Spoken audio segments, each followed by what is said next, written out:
We are go for launch here shortly, meaning all systems are ready for T0. T-minus 30 seconds. At T-minus 30 seconds, let's listen into the terminal count and watch as Falcon-9 takes our stack of Starlink satellites out into space.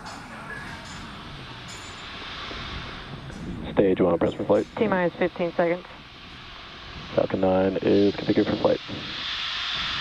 10, 9, 8, 7, 6, 5, 4, 3, 2, 1, 0. Ignition and liftoff. Godspeed, Apollo 11 microcolumns. May the pursuit of exploration live on.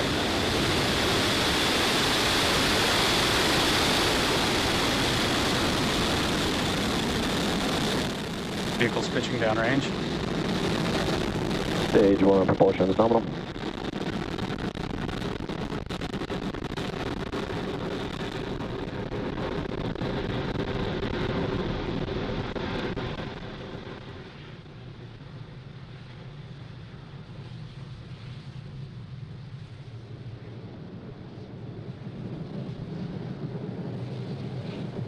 Falcon 9 has successfully lifted off from Cape Canaveral Space Force Station, carrying our stack of Starlink satellites to orbit.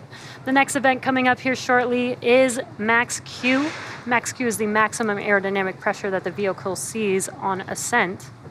So throttling down those engines helps us pass through that large structural load.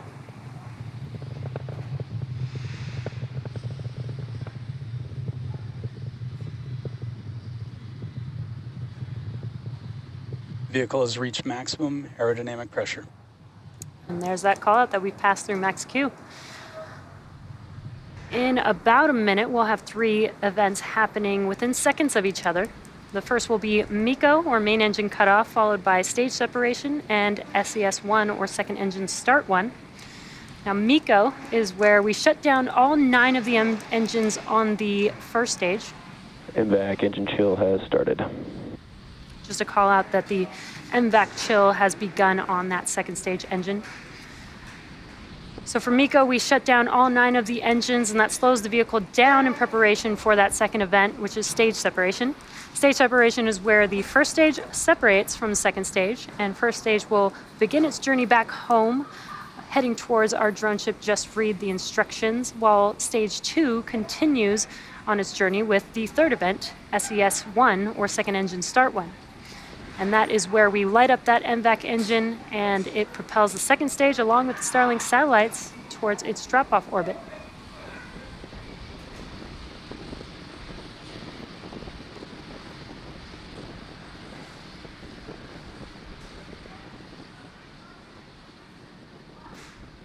And MECO.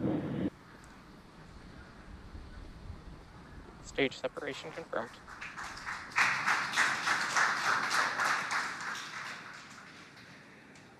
MVAC ignition. We had MECO and stage separation. On your left-hand screen is a view from the first stage. On your right-hand screen is a view of that second stage engine. You kind of saw a glow of that T-TEB, that green flame, when we ignited that engine. We're coming up on fairing deploy here shortly. Fairing separation confirmed. And there you could see confirmation on your screen that we have successfully deployed those fairing halves. And as a reminder, we will be attempting to recover the fairing halves today with a contracted recovery vessel named Sheila Bordelon. On your left-hand screen, it is a little dark over there on the East Coast because it is nighttime, but we did get some glimpses of the sunlight hitting those grid fins. See if we can get some more views of that in a little bit.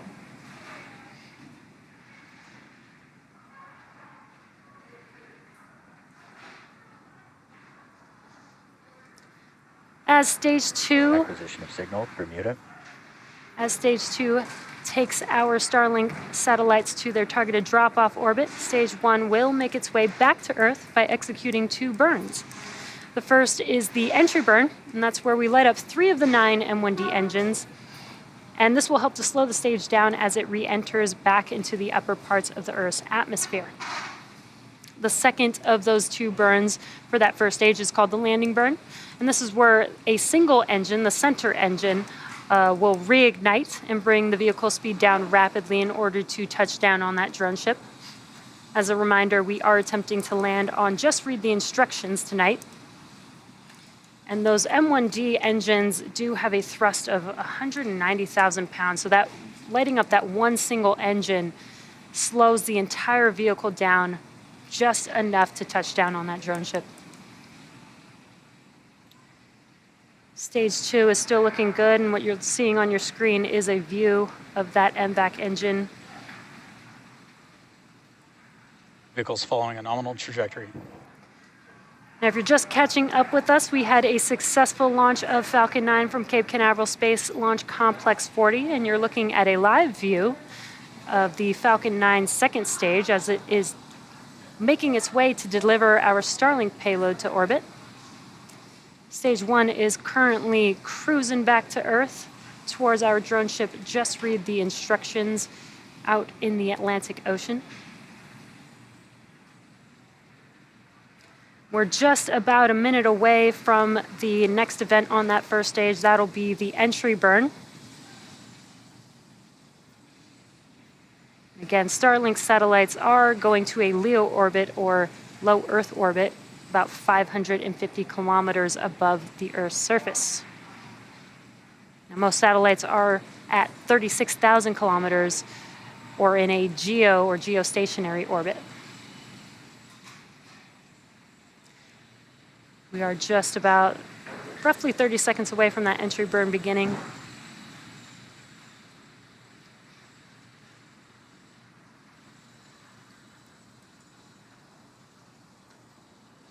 And on your left-hand screen, there is the first stage. It is a little dark. You can see some glimpses of the nitrogen gas burst that you see there. Stage 1, FTS is safe.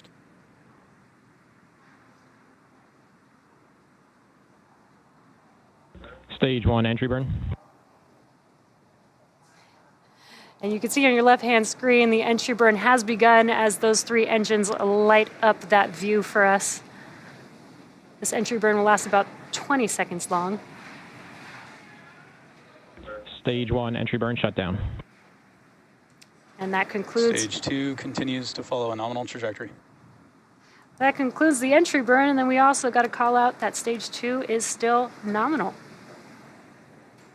The next event coming up will be in about a minute from now. That'll be the landing burn, the start of the landing burn on the first stage. And what you're looking at live on your screen is a view from the second stage looking aft at the MVAC engine. That MVAC engine has a thrust of 220,500 pounds of thrust in a vacuum. It's very, very powerful engine taking our Starlink satellites to their targeted drop-off orbit. Stage 1 transonic. Still getting good call-outs on that first stage. We're about 15 seconds or so away from that landing burn beginning on the first stage. Stage 2 still looking good. Stage 1 landing burn. The landing burn has begun. Let's watch and see if this Falcon-9 can land on our drone ship. Just read the instructions. And a really cool onboard view. Stage 1 landing leg deploy.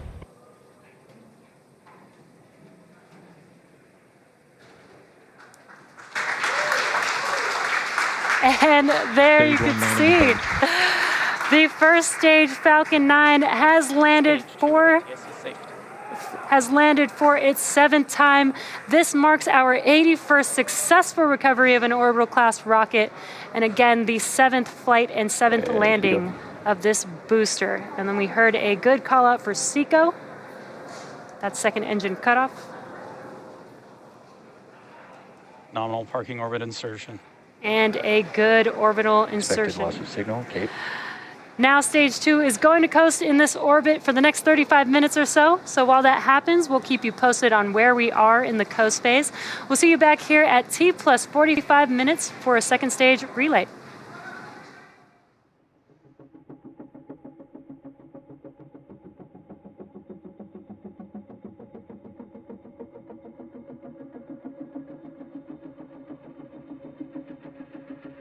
Acquisition of signal, Newfoundland.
Expected loss of signal, Bermuda.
Expected loss of signal, Newfoundland.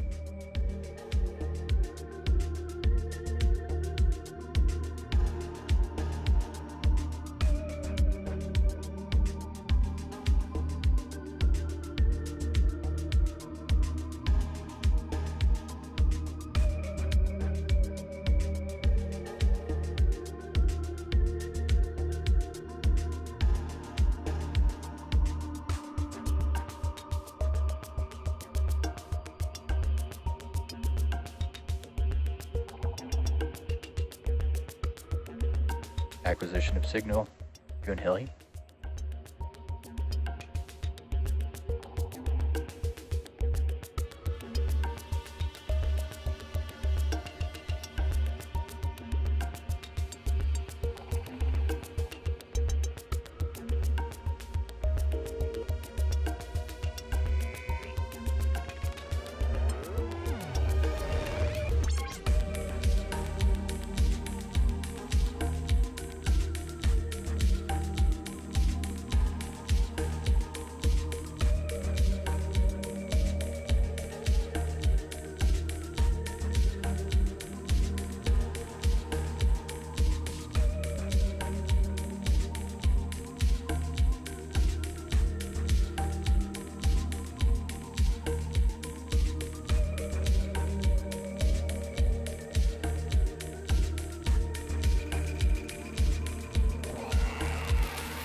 Acquisition of signal, Diego Garcia.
Welcome back to the webcast for our 25th Starlink mission from Cape Canaveral Space Force Station.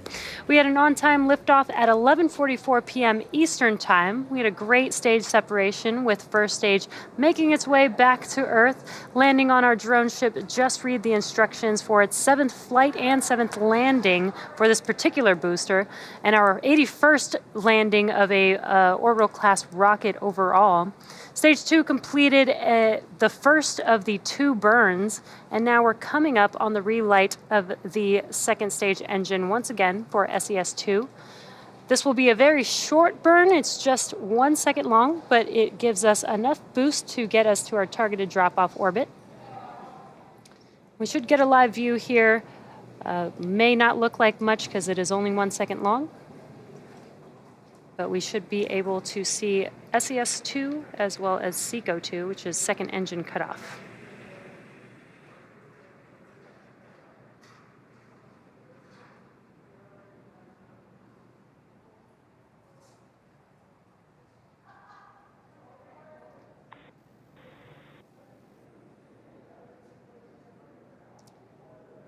And there was SES-2 and SECO-2. As I mentioned, it was very quick, just 1 second. We are waiting on confirmation of good orbit here. Nominal orbit insertion.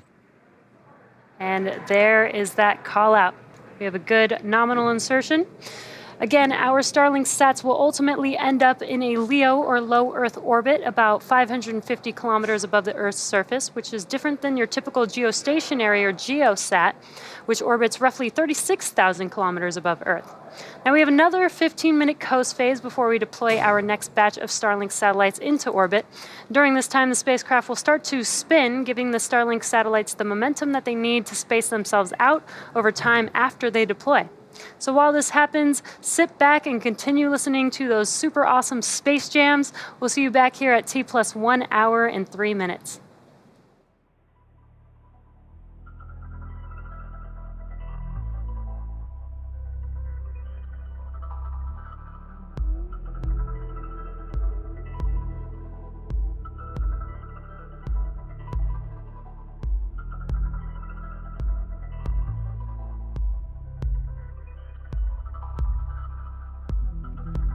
Expected loss of signal, Diego Garcia.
Acquisition of signal, Tasmania.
Welcome back to the webcast for our 25th Starlink mission.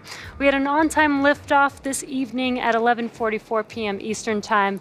Our first stage booster had a successful 7th flight, as well as landed back on our drone ship. Just read the instructions for the 7th time, and that marks our 81st recovery overall. Stage 2 has already completed its 2 burns to enable reaching the targeted drop-off orbit, and now we're coming up on the deployment of our Starlink satellites. That should be coming up here in about 30 seconds or so, and we are hoping to get a live view of that deployment. As we pass over ground stations, sometimes we lose that live view, but hoping to get the live view right when we deploy the Starlink satellites.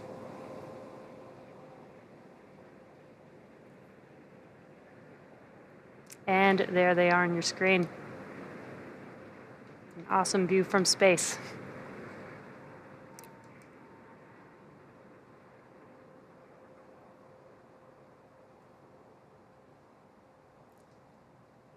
You can also see how the second stage is spinning. This does help with the satellites to separate once they do deploy.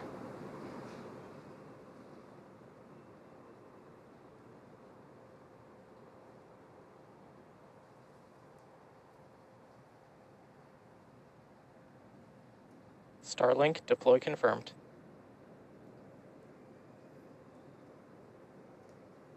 And there you can see and hear that call out that the Starlink satellites have deployed as they are drifting away from the second stage.